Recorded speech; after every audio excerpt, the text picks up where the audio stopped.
વાળને એકદમ સ્મૂધ અને સિલ્કી અને કલરવાળા તમારે કરવા છે તો એક હેર પેક દેખાડું છું તમને આજે. એના માટે મેં એક બાઉલ લઈ લીધું છે. એની અંદર હું નાખું છું બદામનું તેલ.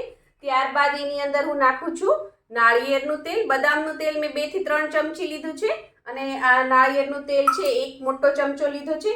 ત્યારબાદ એની અંદર હું નાખું છું આ એક ગ્રીન કલરનો પાવડર છે. એ છે આપણે જે રસોઈમાં યુઝ કરીએ મીઠા લીમડાના પાન છે એને સૂકવીને એનો પાવડર કરેલો છે એ 1 ચમચી નાખવાનો.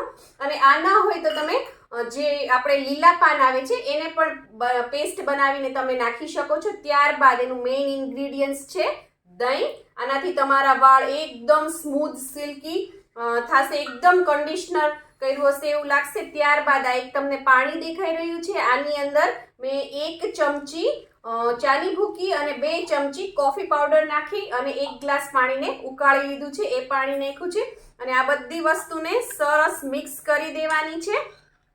મિક્સ થઈ ગયા બાદ ત્યારબાદ આપણે એની અંદર નાખીશું 100 ગ્રામ જેટલી મહેંદી અને આ બધી વસ્તુ મિક્સ કરી દેવાની છે. આને તમે ડાયરેક્ટ પણ એપ્લાય કરી શકો છો અને 2-3 કલાક રાખીને ત્યારબાદ પણ એપ્લાય કરી શકો છો. આનાથી તમારા વાળ એકદમ સ્મૂધ એન્ડ સિલ્કી થઈ જશે અને બહારની હેર ડાયનો યુઝ પણ નહીં કરવો પડે અને લાલ વાળ પણ નહીં થાય, કારણ કે આપણે કોફીનું પ્રમાણ ઝાઝું રાખ્યું છે, જેના લીધે આપણે જે પ્રોબ્લેમ હોય છે કે મહેંદી નાખવાથી વાળ ડ્રાય થઈ જાય છે, લાલ થઈ જાય છે, એ પ્રોબ્લેમ હવે સોલ્વ થઈ જશે. અને જરૂર પડે તો આને થોડું આપણે ઢીલું કરવા માટે પાણી નાખીશું. અને આ પેક લગાવ્યા પછી તમારે એકદમ વાળને ડ્રાય નથી કરવાના. ઘણા લોકો શું કરે છે, વાળને એકદમ ડ્રાય કરી દે છે 2 થી 3 કલાક રાખીને ને પછી માથું ધોવે છે.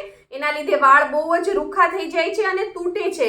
એવું નહીં કરવાનું. મહેંદી નાખ્યા પછી થોડું ભીનું ભીનું હોય, અડધી કલાક પોણી કલાક થાય ત્યાં ભીનું ભીનું માથું હોય, મહેંદી સુકાણી ન હોય, ત્યાં જ તમારે માથું ધોઈ લેવાનું છે. એકદમ પાણી નાખીને બધી મહેંદી કાઢી લીધા બાદ પછી જ તમારે કોઈ પણ શેમ્પુ અપ્લાય કરી અને વાળ ધોઈ લેવા. આવી જ આઈડિયા, ટિપ્સ અને રેસિપી માટે સબસ્ક્રાઇબ કરો પૂનમ્સ ફ્લેવર કિચનને. Thank you. આવજો.